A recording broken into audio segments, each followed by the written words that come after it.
Hello everyone welcome back to my mini vlog. सकाळू पुणी थरे रेडी हो जाती कॉलेज जावाई किंतु बहुत जोर से खरा होता तो से भाविली आज मु स्कूटी रे जीवी। तो ये ब्लू स्कूटीटा आमर और मेरून स्कूटीटा कुनु भाईर।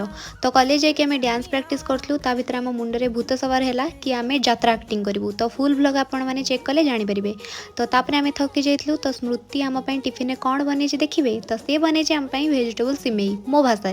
तो मुझे महाराणी भाया बसी मत रश्मि खोजे स्मृति खोजे रश्मि खोजे स्मृति खोजे एमती खुएले। तापरे आमे पळेलु प्यारेड शिखिबाई। प्यारेड प्रैक्टिस बेले ये गोटे गच्छरे देखिपे केते सुंदर फूल। तो स्मृति जाइला मो पे फूल आने। तो देखिपे केते प्रिंसेस ट्रिटमेंट मत मिलूँ। आपण मानक मिलूँ कि ना मिलू न खाली से मत मिलूँ। तो आमर छुआ भी सब पलि आसले प्यारेड प्रैक्टिस। तो तापर लास्ट आमको देते आमर टिफिन। तो ये फ्रुटीर स्पॉन्सर करुँच निहार भाई। तो ये प्रियंका तापर ये मोर 2 जण सांग। तो ये मिनी ब्लॉग टी एंड कर लव यू ऑल बाय।